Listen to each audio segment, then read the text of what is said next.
Bismillahirrahmanirrahim. Assalamualaikum warahmatullahi wabarakatuh. Waalaikumsalam warahmatullahi wabarakatuh. Alhamdulillahirabbil alamin. Alhamdulillahilladzi arsala rasulahu bil huda wa dinil haq liyudhhirahu 'ala dini kullih wa kafa billahi syahida. Asyhadu an la ilaha illallah wahdahu la syarikalah wa asyhadu anna Muhammadan abduhu wa rasuluh. Allahumma shalli ala Muhammad wa ala alihi wa sahbihi ajma'in. Amma ba'du. Yang sama-sama kita hormati pemateri kita pada kajian pada Maghrib malam hari ini, beliau Ustadz Dr. Haji Nur Khalis SAG MAG. Assalamualaikum Ustadz. Waalaikumsalam warahmatullahi wabarakatuh. Sehat nih Ustadz, kabarnya Ustadz? Insyaallah sehat.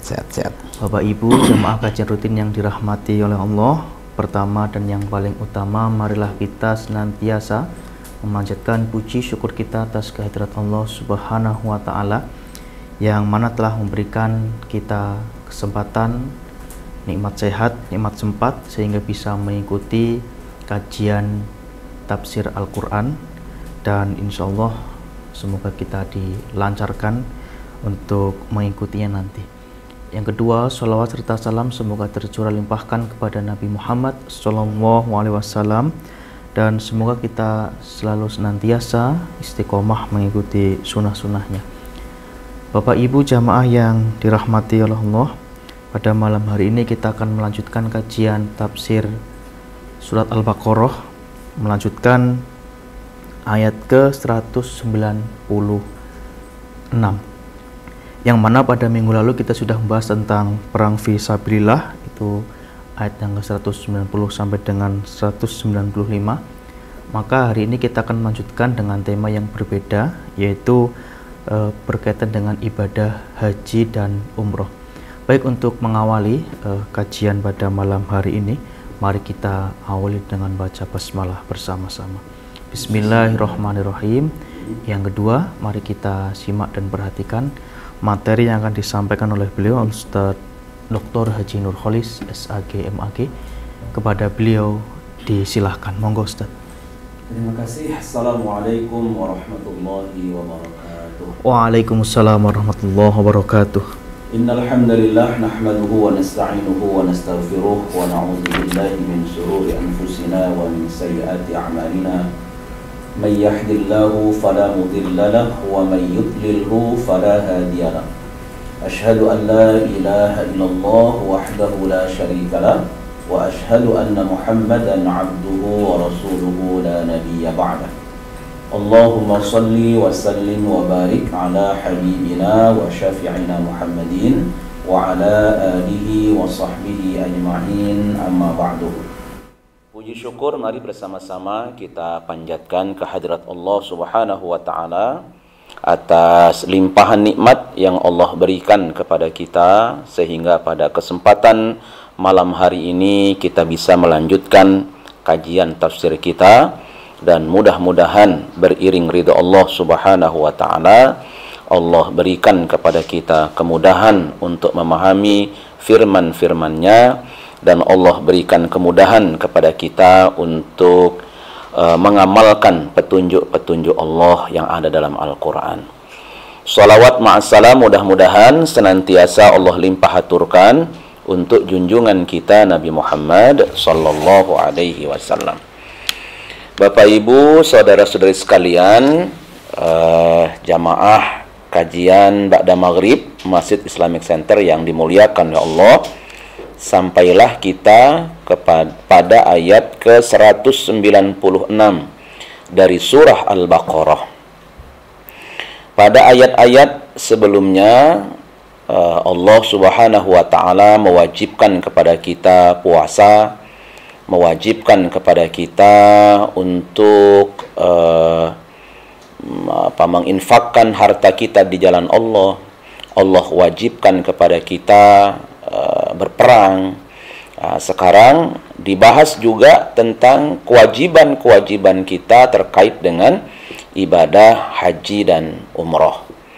Artinya dari mulai ayat tentang puasa dan sampai malam hari ini kita masih berbicara soal kewajiban-kewajiban yang berat sebenarnya, yang harus ditunaikan oleh kita orang-orang yang beriman kepada Allah Subhanahu wa ta'ala. Kita akan coba baca terlebih dahulu bagi para jamaah yang di sebelahnya ada Al-Quran, bisa mengiringinya dan atau mengikutinya pelan-pelan di rumah masing-masing bersama dengan saya. A'udzu billahi minasy syaithanir rajim. Wa atimmul hajja wal umrata lillah. Fa in uhsirtum famastaysara minal hadi. Wa la tahliqu ru'usakum hatta yablughal hadyu mahillah. فمن كان منكم مريضا أو به أذى من رأسه ففدية من صيام أو صدقة أو نسك فإذا أمنتم فمن تمتع بالعمرة إلى الحج فما استيسر من الهدي فمن لم يجد فصيام 3 أيام في الحج و7 إذا رجعتم تلك 10 كاملة ذلك لمن لم يكن أهله حاضر المسجد الحرام واتقوا الله واعلموا أن الله شديد العقاب. وأتموا الحج والعمرة لله. Sempurnakan oleh kalian ibadah haji dan umrah karena Allah. Fa in uhsirtum, maka apabila kalian tertahan atau terkepung, famastaysara minal hadi, maka sembelihlah binatang hadyu itu yang mudah kalian temui. Wala tahliku ru'usakum, jangan kalian bertahalul, memotong rambut kalian, hatta yablughal hadyu mahillah, sehingga binatang sembelihan itu sampai di tempat sembelihan.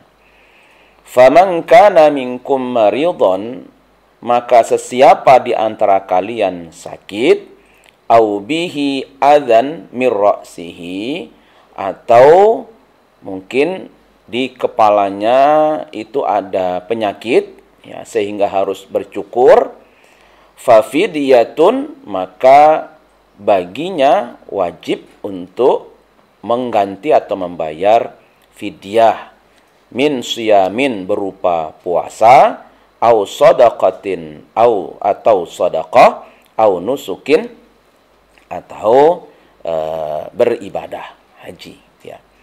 Fa idza amintum, ya, apabila kondisi dalam keadaan aman, tidak terkepung, faman tamatta'a bil umrati ilal hajj, maka sesiapa yang tamattu, bersenang-senang dengan umroh, kemudian melaksanakan haji, biasa disebut dengan haji tamattu, umroh dulu baru kemudian melaksanakan ibadah haji, gitu ya.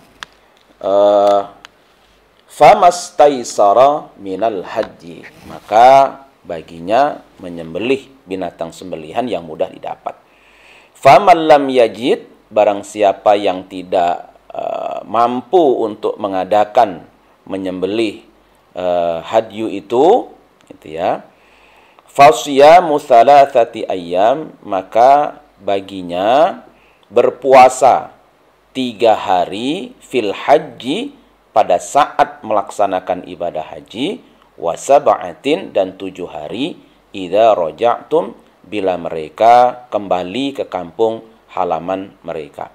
Tilka 10 kamilah, Maka dengan demikian genaplah 10 hari berpuasa. Dzalika liman lam yakun ahluhu hadiril masjidil haram. Yang demikian itu bagi sesiapa yang bukan penduduk kota Makkah atau masjid seputaran Masjidil Haram. Wattaqullah, bertakwalah kalian kepada Allah, wa'lamu, ketahuilah oleh kalian, annallaha, sungguhnya Allah, syadidul iqab, maha keras, dahsyat siksanya. Kita baca terjemahan ini secara lengkap. Dan sempurnakanlah ibadah haji dan umroh karena Allah jika kamu terkepung atau terhalang oleh musuh atau karena sakit. Maka sembelihlah binatang sembelihan yang mudah didapat. Dan jangan kamu mencukur kepalamu sebelum korban atau binatang sembelihan tersebut sampai di tempat penyembelihannya. Jika ada di antara kamu yang sakit atau ada gangguan di kepalanya sehingga harus bercukur, maka wajiblah atasnya berfidyah, yaitu berpuasa atau bersedekah atau berkorban. Apabila kamu telah merasa aman, maka bagi sesiapa yang ingin mengerjakan umroh sebelum haji, di dalam bulan haji, wajiblah ia menyembelih korban yang mudah didapat. Tetapi jika ia tidak menemukan binatang kurban atau tidak mampu membelinya, maka wajib berpuasa 3 hari dalam masa haji dan 7 hari lagi apabila kamu telah pulang kembali ke kampung halaman. Itulah 10 hari yang sempurna. Demikian itu kewajiban membayar fidyah tadi bagi orang-orang yang keluarganya tidak berada di sekitaran Masjidil Haram. Orang-orang yang bukan penduduk kota Makkah maknanya. Dan bertakwalah kepada Allah dan ketahuilah bahwa Allah sangat keras siksanya. Baik. Para jamaah sekalian, mari bersama-sama kita pahami tafsirnya dari surah Al-Baqarah ayat 196 ini. Wa atimmul hajja, dan sempurnakanlah oleh kalian ibadah haji. Nah, seperti berkali-kali kita sampaikan, kalau ayat kita diawali dengan waw, maka ini masih terkait dengan persoalan-persoalan yang dijelaskan pada ayat-ayat sebelumnya, gitu ya. Wa atimul hajja, dan sempurnakanlah haji wal umrah, dan ibadah umrah lillahi, karena Allah. Nah, para jamaah sekalian, mari kita cermati bersama-sama. Di sini Allah menggunakan kata wa atimmu, dan sempurnakanlah. Nah, untuk ibadah haji dan umroh ini. Tetapi untuk ibadah sholat biasanya kita diperintahkan dengan menggunakan kata aqimus sholat. Dirikanlah oleh kalian sholat. Kalau sholat itu kalimatnya dirikan. Tapi kalau haji atau umroh, sempurnakan. Nah, apa tafsirannya ini? Ya, jadi supaya ini jadi pengetahuan buat kita. Kenapa untuk sholat disebut dengan aqimu, dirikanlah. Untuk haji atau umroh, sempurnakanlah. Nah, Bapak, Ibu, jamaah sekalian, saudara-saudara sekalian, sholat kita ketahui dia adalah ibadah yang satu melibatkan ucapan, dua melibatkan gerakan, dan yang ketiga dia melibatkan hati. Ya, ucapan, gerakan, hati di dalam sholat itu. Nah, tetapi Rasulullah SAW bersabda. Nah, jadi apa kata beliau? Innama yuktabu lil abdi min sholatihi ma akala biha, ya, atau ma ukila biha. Nah, itu. Jadi apa kata beliau? Sesungguhnya yang akan dicatat bagi seorang hamba dari sholatnya itu adalah apa yang dipahaminya dari apa yang dilakukannya itu. Nah, dalam bahasa lain, karena ini perbuatan melibatkan ucapan, gerakan, dan juga hati, maka yang akan dihitung oleh Allah dari sholat kita itu adalah apa yang dimengerti, hadirnya hati itu ketika sholat tadi. Misalkan saja, ketika kita mengawali sholat dari takbiratul ihram, sholat maghrib 3 rakaat misalkan saja. Nah, tapi hadirnya hati kita sehingga kita bisa memahami, bisa menikmati di dalam sholat itu, menghadirkan Allah dalam sholat, jangan-jangan hanya di rakaat pertama. Rakaat kedua, rakaat ketiga, ternyata kita lepas karena yang kita ingat yang lain, sehingga kita tidak paham lagi dengan apa yang kita baca dalam sholat itu. Maka yang akan dihitung oleh Allah ya pada saat rakaat pertama itulah, gitu. Jadi rakaat kedua, rakaat ketiga yang saat itu kita tidak menghadirkan Allah tidak dihitung. Itulah pemahaman dari hadis tadi. Maka tidaklah sempurna kita itu. Sehingga dirikan sholat itu maknanya hadirkan hati kita ketika sholat itu, hadirkan hati kita kepada Allah Subhanahu wa Ta'ala. Nah, karena itu yang akan dihitung. Sah sholatnya, gugur juga kewajiban kita. Kalau bacaan, gerakan kita laksanakan, itu gugur kewajiban kita. Tapi fungsi dari sholat itu menjadi sangat minim. Ya, hanya yang ketika hadir hati kita itulah, gitu ya. Maka makna dirikanlah sholat itu, ya. Dan sholat itu, gerakan, bacaan, dan hadirnya hati ya ketika sholat mulai dari takbiratul ihram sampai salam itu. Nanti berbeda dengan haji. Haji itu rangkaiannya banyak sekali. Jadi kalau orang sholat sudah takbiratul ihram sampai salam, sudah kehitung dia, hatinya hadir, maka maknanya mendirikan sholat tersebut. Tetapi untuk haji ini banyak rangkaiannya, mulai dari niat, gitu ya. Kemudian mengenakan pakaian ihram, gitu.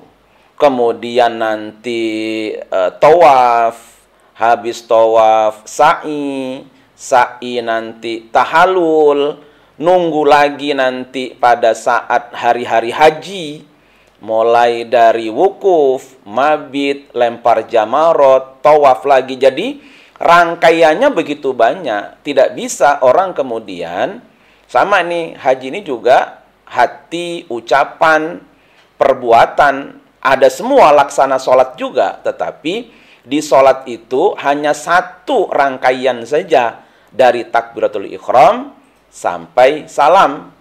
Itu sudah dihitung sebagai sholat. Ketika kita bisa mendirikan, maknanya menghadirkan hati kita pada saat sholat itu, maka kita disebut mendirikan sholat. Tetapi haji ini tidak bisa ucapan, perbuatan, hati kita hadir pada saat pakai ihram saja. Bagaimana nanti dengan ketika tawaf? Bagaimana ketika sa'i? Bagaimana ketika tahalul? Maka bunyi ayatnya sempurnakan, karena ibadah-ibadah haji dan umroh itu rangkaiannya banyak sekali. Nah, jangan hanya nanti kita maksimal melaksanakan ihramnya, tawafnya, tapi sa'inya tidak. Nah, harus tuntas semuanya. Tuntas nanti tawafnya, tuntas juga sa'inya, tuntas juga wukufnya, dan sebagainya. Maka seluruh rangkaian-rangkaian ibadah haji, karena tidak hanya satu saja rangkaiannya, begitu banyak rangkaiannya, maka kata Allah, sempurnakanlah. Gitu. Itu bedanya kenapa sholat itu dirikanlah. Nah, tapi untuk haji dan umroh sempurnakan. Karena untuk haji dan umroh itu rangkaiannya begitu banyak, panjang. Ya, sama-sama ibadah ini berupa ucapan, perbuatan, juga hadirnya hati. Tetapi memang dalam ibadah haji itu tidak hanya sempurna dalam satu bidang saja, satu rukun haji saja, tetapi ya rukunnya, ya wajib hajinya, semuanya itu harus tunaikan dengan sempurna. Maka sempurnakanlah haji wal umrata, dan juga umrah, lillahi, karena Allah. Apa maksud lillahi karena Allah? Tafsiran yang pertama, karena Allah itu ikhlas karena Allah, gitu ya. Karena memang haji itu dan juga tentu ibadah-ibadah yang lain itu banyak godaannya, sementara Allah tuntunkan mukhlishina lahuddin. Dalam kita beribadah, beragama harus ikhlas karena Allah. Banyak orang haji berangkat mungkin tidak enak sama tetangga. Ya, ini tetangga sudah nyindir terus. Kapan hajinya? Uangnya banyak, jangan ganti mobil terus. Gitu ya. Akhirnya terpaksalah berangkat haji. Bukan karena Allah, karena ucapan tetangga, gitu ya. Ada juga mungkin karena motif-motif yang lain, gitu ya. Motif-motif duniawi, status sosial, macam-macam. Maka berhajilah karena ikhlas karena Allah. Itu tafsir yang pertama. Ada juga tafsiran yang kedua, lillahi itu yang dimaknai adalah bekalnya. Ya, bekalnya harus sesuai atau sesuatu yang dijadikan bekal itu yang Allah bakal menerimanya. Kalau begitu, maka bekal dari orang yang berhaji itu harus sesuatu yang halal. Bukan hanya bekal ilmu saja, tapi bekal materi. Materinya harus dari yang halal, karena Allah hanya akan mau menerima yang halal saja dari ibadah kita. Nah, Allah tidak menerima ibadah kita dengan sesuatu yang diharamkan oleh Allah. Makanya lillah itu ada yang memaknai adalah bekalnya harus sesuatu yang halal, sehingga Allah itu mau menerimanya. Karena Allah tidak mau menerima bekal-bekal yang digunakan untuk beribadah, ini sekalipun ini ibadah, tapi bila sarana untuk beribadah itu adalah sesuatu yang haram, maka Allah tidak menerima sesuatu yang haram dihadirkan kepada Allah Subhanahu wa ta'ala. Itu makna lillah. Nah, ini pengetahuan buat kita, gitu ya. Jadi lillah ini tafsirannya ternyata tidak hanya satu. Ya, ada dua minimal tafsir, dan bahkan mungkin juga ada ulama lain yang menafsirkan dengan tafsir yang lain makna lillah itu. Sementara yang saya tahu ya dua itu tafsirannya. Jadi haji dan umroh itu harus karena Allah, dalam artian ikhlas karena Allah, gitu ya. Ikhlas karena Allah. Dan yang kedua, bekal yang dibawa juga harus sesuatu yang halal, karena Allah hanya menerima yang halal. Sekalipun lillah, tetapi kalau bekal yang dibawa tidak halal, Allah juga tidak menerima amal ibadah dengan sarana-sarana yang diharamkan oleh Allah Subhanahu wa ta'ala. Ya. Fa in uhsirtum famastaisara minal hadi. Apabila kalian tertahan, terkepung pada konteks ayat ini dulu, memang ketika Rasulullah tidak bisa tertahan beliau di Hudaybiyah, ya. Tertahan di Hudaybiyah karena orang-orang musyrik, maka tidak mengizinkan Rasulullah dan umat Islam untuk memasuki kota Makkah dalam rangka melaksanakan ibadah umroh, gitu ya. Nah, maka kalau di situ ada halangan tertahan kita, maka ya kita dalam rangka menghormati niat yang sudah kita azamkan dalam hati kita untuk berhaji, maka kita diperintahkan untuk menyembelih hewan sembelihan yang mudah kita dapat. Jadi kalau di zaman Nabi mereka bawa gitu. Berangkat haji, berangkat umrah, mereka sudah bawa binatang sembelihan masing-masing. Bahkan dalam riwayat sudah dikalungi nama masing-masing, gitu ya. Nah, ketika tertahan, ya sudah, berarti di saat itulah kita akan menyembelih binatang sembelihan. Nah, itu dalam konteks. Nah, konteks sekarang bagaimana? Ya mungkin kita akan tertahan, ini sudah berangkat kita.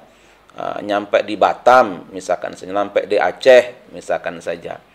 Ya, sampai di Aceh, misalkan saja, oh ternyata kita dihalangi untuk tidak bisa ke sana, padahal kita sudah niat berangkat dari sini, nah, gitu.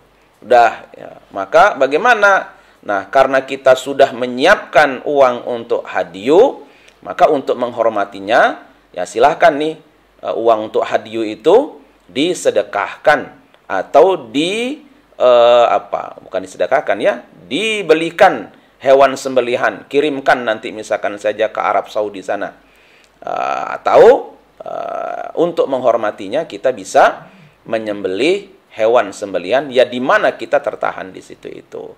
Apalagi kalau kita sudah mengenakan pakaian ihram.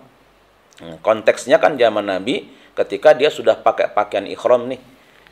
Mereka tertahan, belum melaksanakan ibadah apapun dari rangkaian kecuali satu saja, yaitu mengenakan pakaian ihram atau niat untuk ihram. Itu mereka itu.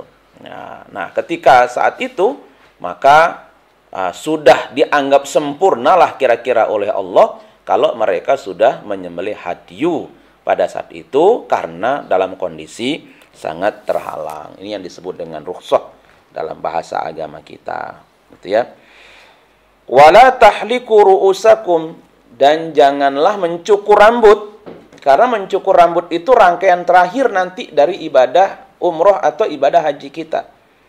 Nah, kalau belum tuntas sempurna dalam kita melaksanakan ibadah haji kita, nah, tadi awalnya wa atimu, sempurnakan. Nah, kok ini belum sempurna, maka jangan kita mencukur rambut kita, karena itu masuk dalam larangan bagi orang-orang yang sedang berikhram. Gitu. Hatta yablughal hadyu mahillah. Nah, sampai apa? Sampai binatang sembelihan itu sudah sampai ke tempat penyembelihan. Nah, ulama berselisih pendapat di situ itu. Mahillah itu di mana ini, harus sampai di mana? Misalkan saja harus sampai di tempat sembelihannya dan kita pastikan. Nah, biasanya kalau di Aisyah, bimbingan haji Aisyah, itu ada yang harus memastikan bahwa hadyunya itu sudah ada di tempat sembelihan betul. Baru ketika sudah sampai dikabarkan nanti oleh yang diutus, misalkan sudah sampai nih, baru kemudian kita tahallul, mencukur rambut kita habis melempar jumroh Aqobah di hari pertama. Nah, biasanya begitu. Tetapi ini memang perbedaan di kalangan para ulama. Tidak mesti harus begitu, ada yang berpendapat begitu, gitu ya. Yang penting sudah ada binatang hadyunya. Nah, tidak harus di tempat penyembelihan resmi, harus di Makkah misalkan saja. Di mana ini? Jabal apa namanya gitu ya. Ada di gunung tempat penyembelihan. Nah, yang penting sudah diketahui ini sudah ada binatang sembelihannya. Sudah siap untuk disembelih. Maka itu namanya sudah mahillah katanya. Ada yang berpendapat begitu sehingga sudah sah untuk bertahalul atau mencukur rambut. Tapi kalau tidak, itu masih larangan, gitu, masih larangan. Itu aturannya begitu. Faman kana minkum maridhan, tetapi bagi sesiapa yang memang mereka dalam kondisi sakit, ya, sakit, au bihi adzam min ra'sihi, atau mereka ini ada sakit di kepalanya sehingga mengganggu, harus dicukur, gitu ya. Sakit karena tidak bisa akhirnya tidak bisa menyelesaikan ibadah hajinya secara tuntas, gitu. Atau kemudian belum waktunya mencukur rambut, harus mencukur rambut. Ya, mencukur rambut karena apa? Karena ada gangguan di kepalanya, padahal ini belum waktunya. Maka apa? Fafidyatun, dia harus berfidyah. Berupa apa? Min syamin, berpuasa. Berpuasanya 3 hari. Ya. Au sodakotin, atau sodakoh. Sodakoh itu ditafsirkan oleh para ulama dengan memberikan makan senilai setengah sok atau 1 sok bahan makanan gitu ya, kepada 6 fakir miskin. Au nusuk, atau membeli binatang sembelihan untuk disembelih, dibagikan dagingnya kepada fakir miskin. Itu sebagai denda, ya, denda dari kita mencukur rambut kita sebelum waktu waktu mencukur itu. Nah, karena kalau sebelum waktunya kan tidak boleh mencukur rambut. Tetapi, nah karena kondisi tadi, maka harus menggantinya dengan fidyah berupa bisa puasa 3 hari, kemudian bisa bersedekah kepada 6 orang fakir miskin, atau menyembelih hadyu. Itu pilihan, bukan semuanya, bukan dilaksanakan semuanya, pilihan. Fa'idha amintum, karena tadi kan tertahan ya, ketika tertahan maka ada rusuh tadi itu. Tertahan sehingga tidak bisa melaksanakan ibadah umroh dengan sempurna atau haji dengan sempurna. Fa'idha amintum, tapi apabila kondisinya aman-aman saja, nah, seperti sekarang insya Allah, para jamaah haji musim haji juga, mereka aman-aman saja, tidak ada halangan mereka ke sana, ya. Faman tamatta'a bil umrah, apabila mereka mendahulukan, namanya tamattu. Jadi ada umroh, haji itu disebut haji tamattu. Haji tamattu itu haji yang bersukacita lah, karena dia laksanakan, kalau Indonesia, jamaah Indonesia biasanya nyampe gitu ya, jamaah Indonesia itu pasti akan lakukan umroh dulu. Nah, mereka ke Madinah dulu. Kalau ke Madinah berarti ya mereka akan niat umrohnya atau niat umrohnya pertama kali untuk mengenakan pakaian ihramnya itu di Bir Ali. Ya, di Bir Ali. Berangkatlah ke Makkah. Nyampe Makkah, tawaf 7 kali sa'i. Habis sa'i, tahallul. Nah, itulah disebut dengan umroh kita itu, umroh haji. Harusnya setelah itu kan harus tetap mengenakan pakaian ihramnya sampai nanti hari berhaji, wukuf di Arafah dan sebagainya. Tidak boleh nanti ditanggalkan pakaian ihramnya, dan masih berlaku ketika pakai pakaian ihram, berlaku larangan-larangan ihramnya. Oleh sebab itu, maka wah ini berat bagi umat Islam, bagi sebagian umat Islam terutama dari Indonesia, berat sekali. Maka diizinkan dengan istilahnya tamattu. Pokoknya habis tahallul sambil menunggu hari hajinya itu, kemudian mereka tanggalkan pakaian ihramnya habis tahallul. Nah, kalau sudah tanggalkan pakaian ihramnya, maknanya larangan-larangan ketika berihram itu sudah tidak berlaku lagi. Nah, dia sudah halal sekarang ini. Baru nanti pada saat hari-hari haji akan pakai pakaian lagi, pakaian haji, pakaian ihramnya itu. Nah, sampai nanti lempar jumroh Aqobah, kemudian tahallul gitu ya, tahallul itu, kemudian baru lepas gitu, baru lepas. Nah, karena kita melepaskan pakaian ihram kita setelah umroh yang harusnya dipakai, maka itu disebut dengan tamattu. Nah, bersenang kita, tidak berat gitu ya. Nah, bayangkan saja kalau mulai dari umroh sampai pelaksanaan haji masih pakai pakaian ihram terus, itu berat sekali. Maka ada tamattu. Tapi bagi yang tamattu begini ini gitu ya, nah, bagi yang tamattu itu, maka famastaisara minal hadi, maka dia punya kewajiban berupa denda menyembelih hewan sembelihan yang mudah didapat gitu. Jadi makanya semua para hujjaj jamaah haji Indonesia itu mereka pasti akan iuran membeli binatang sembelihan, karena mereka semuanya pakai tamattu. Ada nanti haji kiron namanya, ya, haji kiron, jadi dia langsung haji dan umrohnya dalam satu paket gitu. Nah, gitu ya. Nah, maka kalau begitu, maka wajib baginya untuk menyembelih hewan sembelihan. Ya.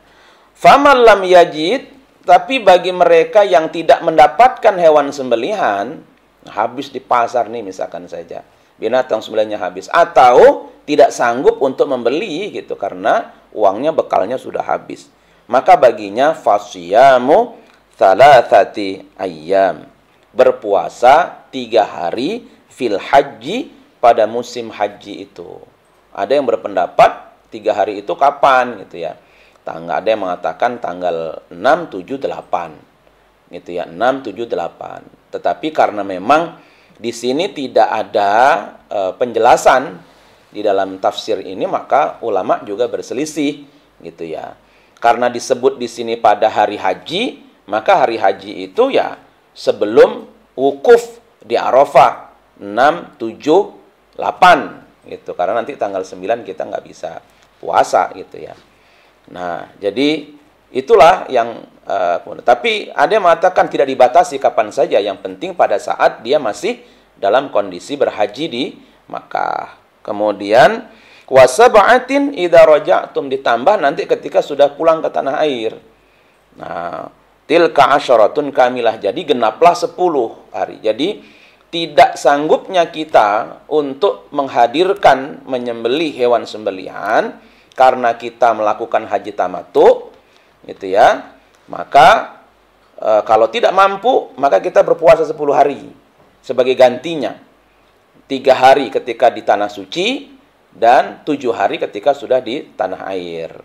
Nah, itu berlaku dzalika liman lam yakun ahlu hadiril Masjidil Haram. Ini berlaku bagi jamaah haji yang bukan penduduk kota Makkah. Nah, gitu. Kalau penduduk kota Makkah di sekitaran Masjidil Haram itu tidak akan terkena ini memang. Tidak ada bagi mereka yang disebut dengan haji tamattu gitu bagi mereka ini. Haji tamattu itu ya bagi orang yang ada dari luar kota Makkah. Kalau orang dari Makkah tidak ada namanya haji tamattu. Gitu ya kan, mereka itu tidak akan terkena. Yang ini nggak akan terkena karena mereka keluar rumah sudah pakai pakaian ihram. Ya, tidak kayak kita gitu ya. Umroh dulu, lepas dulu, nunggu ibadah haji nanti. Kalau bagi mereka ya sudah. Ketika mereka mau haji ya langsung pakai pakaian ihram sampai mereka nanti tuntas. Sehingga memang tidak berlaku bagi mereka. Wattaqullah, bertakwalah kepada Allah Subhanahu wa taala. Artinya sempurnakan perintah Allah itu dengan sebaik-baiknya, apalagi bagi yang sudah mampu. Wa'lamu, dan ketahuilah, annallah, sesungguhnya Allah itu syadidul iqab, sangat keras siksanya bila kita yang sudah mampu melakukan ibadah haji dan juga menyempurnakan ibadah haji itu tidak melaksanakannya. Maka ini. Jadi memang ada perbedaan di kalangan para ulama karena di awal itu disebut wa atimul hajja wal umrah, sempurnakan haji dan umrah. Itu ada yang mengatakan berarti haji itu wajib, umrah pun juga wajib. Nah, tapi memang para ulama berselisih karena nanti ada ayat yang lain gitu, walillahi 'alan nasi hajjul baiti. Walillahi 'alan nasi hajjul baiti man istata'a ilaihi sabila. Yang diwajibkan itu hanya hajinya saja, itu pun bagi yang mampu. Tapi umrohnya itu tidak disebut walillahi 'alan nasi umratu, tidak. Ya, tapi walillahi 'alan nasi hajjul bait. Karena itu kemudian ada berpendapat maka yang wajib itu adalah hajinya. Nah, inilah penjelasan seputaran ibadah haji dan umroh yang ada di dalam Al-Quran surat Al-Baqarah ayat 196. Tentu nanti tentang haji ada di ayat-ayat yang lain juga gitu ya, tapi itu yang bisa kita jelaskan di ayat 196 ini. Semoga ada manfaatnya. Assalamualaikum warahmatullahi wabarakatuh. Waalaikumsalam warahmatullahi wabarakatuh. Baik Ustaz, terima kasih atas penjelasannya. Mungkin ada satu penanya Ustaz yang sudah ada dari Zoom, dari Yuli Arisanti. Ada pendapat bahwa wanita tidak boleh safar berhaji tanpa mahram. Coba ditayangkan dulu. Kemudian apakah wanita yang tidak punya mahram, misalnya suami, anak lelaki, gugur kewajibannya untuk haji? Bolehkah berhaji dengan anak perempuannya? Kemudian jamaah haji Indonesia ada pula yang perempuan tanpa mahram, tetap berangkat. Sebaiknya bagaimana? Apakah boleh berhaji tanpa mahram, sedangkan ia mampu, mengingat itu adalah rukun Islam? Monggo Ustaz. Oke, bagus sekali ya. Ya, haji tanpa mahram. Jadi prinsipnya memang orang berhaji ya harus, bagi perempuan harus ada mahramnya, itu aturan yang sudah ada dalam agama kita. Yaitu bunyi teksnya. Hanya saja kemudian mahram ini banyak kemudian dibahas oleh para pensyarah hadis juga, para ulama, tentang kedudukan mahram dalam perjalanan perempuan untuk beribadah. Ya, bukan hanya ibadah loh mahram itu saja ya. Jadi perempuan itu kalau sudah keluar rumah, bahkan ada yang membatasi kalau sudah keluar rumah sampai 3 hari itu sudah harus ada mahramnya gitu ya. Atau ada yang membatasi jarak, bahkan kalau jaraknya sekian sudah harus ada mahramnya. Tidak boleh gitu. Memang di zaman Nabi akan begitu, mengingat ini soal keamanan bagi para perempuan untuk berhaji gitu ya. Dan ini pun masih diterapkan oleh pemerintahan Arab Saudi bagi perempuan-perempuan yang di luar daerah untuk berhaji, itu masih diterapkan. Nah, diterapkan, makanya nanti ada surat mahram biasanya. Jadi pemerintah Indonesia itu harus menyiapkan nanti ini siapa mahramnya dan sebagainya. Kita nggak tahu saja, tetapi bagi pemerintah ini sudah sangat jeli ya untuk mensiasati jamaah-jamaah kita yang memang secara hakiki tidak ada mahramnya gitu, tapi diberangkatin juga oleh pemerintah Indonesia. Nanti akan ada surat mahram namanya, yang itu bayar. Surat mahram itu juga bayar. Jadi artinya ada bisnis juga di sana itu ya, tetap memperlakukan itu. Tetapi memang hadis-hadis tentang ini kemudian dipahamilah oleh para ulama, kalau perempuan ini sudah dijamin keamanannya, gitu ya, dijamin keamanannya, maka perempuan ini bisa berangkat tanpa mahram. Bayangkan saja kalau sekarang misalkan saja ini rukun Islam ya, belajar saja kalau perempuan harus pakai mahram ya bagaimana nanti ya. Ini banyak perempuan-perempuan luar daerah juga kuliah, ada di UAD, ada di UMY, di UGM gitu. Kalau nanti harus ada mahramnya semua, wah ini orang nggak bisa ngelepasin itu anak-anak perempuannya untuk kuliah jauh gitu ya, kalau nggak ada mahramnya nanti itu. Tetapi karena kita sudah bisa pastikan bahwa perempuan-perempuan ini pertama menuntut ilmu, yang kedua dijamin keamanannya sudah biasa, maka diberikan kelonggaran, mereka juga tidak ada mahram. Maka di Indonesia ini biasanya begitu, di Indonesia itu.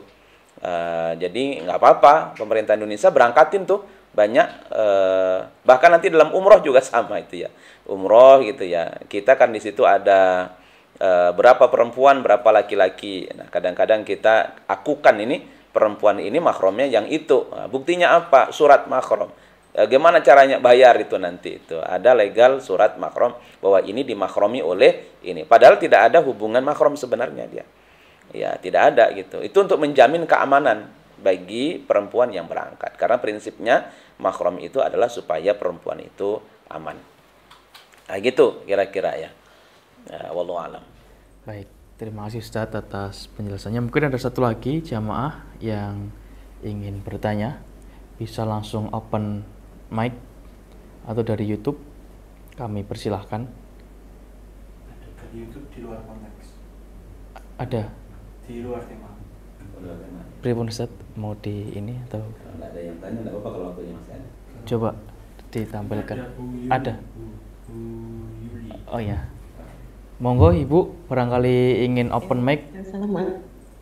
Assalamualaikum Ustadz. Dari jawaban Ustadz tadi kesimpulannya berarti boleh ya Ustadz ya kita berangkat haji tanpa mahram asalkan ada kelompoknya begitu Ustadz. Ya, ya, betul. Itu di Indonesia sudah disiapkan juga Bu Yuli, nanti itu bagi mereka yang memang berangkat perempuan-perempuan yang tidak ada mahramnya, nanti akan biaya kita yang segitu sudah termasuk nanti biaya untuk pengurusan surat mahram itu. Gitu, Bu Yuli. Terima kasih Ustaz. Bu jamaah, mumpung waktu belum isya, sebenarnya ini 1 menit lagi isya. Atau mungkin kita lanjutkan pembahasan kita. Ada? Oh ya, silakan. Monggo Bapak Ibu, barangkali ingin open mic, silakan, kami persilakan untuk langsung. Assalamualaikum. Waalaikumsalam. Monggo Bapak. Ustadz, saya Ali Ismail. Saya ingin bertanya Ustadz, sekarang kan di Saudi ini sangat panas sekali dan juga kering Ustadz. Misalkan kulit kita ini kan kadang mengelupas gitu. Apakah ketika kita tidak sengaja ataupun sengaja mengelupas kulit itu termasuk membatalkan ihram Ustadz, mahzurat ihram? Sekian Ustadz. Assalamualaikum warahmatullahi wabarakatuh. Waalaikumsalam warahmatullahi wabarakatuh. Ya, jadi di dalam agama kita itu ada prinsip dalam kita beribadah itu tidak memberatkan ya. Jadi ibadah-ibadah yang kita lakukan dan sangat-sangat berat untuk kita harus mematuhi prinsip kesempurnaan ibadah, maka kita diberikan keringanan biasanya. Termasuk yang tadi ya. Memang orang yang sengaja misalkan saja kalau di dalam larangan ihram termasuk kan motong kuku, kemudian mencabut rambut gitu, tapi kulit yang melupas memang tidak pernah dibahas ya. Tapi kalau memang itu dianggap bahwa itu bagian dari tubuh kita, laksana kita motong kuku ya, karena ini juga bagian dari tubuh kita, hal itu kita kelupas gitu, karena memang sangat mengganggu kalau nanti tidak kita kelupas misalkan saja akan berakibat apa dan fatal gitu. Kalau tidak sengaja memang ya pasti kalau tidak sengaja jelas larangan Allah tidak akan berlaku ya bagi kita, namanya orang tidak sengaja Allah maafkan. Itu dalil yang biasa kita pahami ya. Tapi bagi yang sengaja dan kesengajaan dilakukan itu bukan untuk mempermainkan sesuatu, tetapi karena memang betul-betul ini sudah sangat mengganggu dari kekhusyukan kita beribadah, maka melakukan hal tersebut diperkenankan. Sama ketika orang itu harus menggaruk-garuk rambut kita dan kita tahu betul bahwa ini nanti pasti akan rontok nih rambut kita ini, tapi sudah sulit kita untuk tidak melakukan itu. Ya sudah, memang kita nggak bisa lain karena ini sudah terpaksa untuk kita lakukan. Maka dalam hal tersebut sesuatu yang terpaksa kita lakukan untuk menjaga kesempurnaan hal yang wajib dalam ibadah kita, maka itu tidak menjadi soal. Nah, kira-kira begitu yang disebut dengan kesulitan ya, masakoh kita dalam kita beribadah. Baik, terima kasih Ustaz atas penjelasan jawabannya. Bapak Ibu jamaah kajian rutin yang dirahmati oleh Allah, karena waktu sudah isya, insya Allah kajian akan kita lanjutkan di minggu yang akan datang, tentu dengan tema yang masih sama, karena di ayat 197 juga masih berkaitan dengan ibadah haji dan umroh. Mari kita akhiri kajian pada malam hari ini dengan baca hamdalah bersama-sama. Alhamdulillahirabbil alamin. Lagi kami ucapkan terima kasih kepada Ustadz Nurholis yang telah membagi atau menyampaikan ilmunya kepada kita semua, dan semoga kita bisa mengambil hikmahnya apa yang tadi sudah disampaikan oleh beliau, dan semoga beliau senantiasa diberikan kesehatan oleh Allah sehingga bisa senantiasa membagi ilmu kepada kita semua. Kurang lebihnya kami mohon maaf, selaku moderator banyak salah, kami akhiri. Nun wal qalam yawma yasturun. Assalamualaikum warahmatullahi wabarakatuh.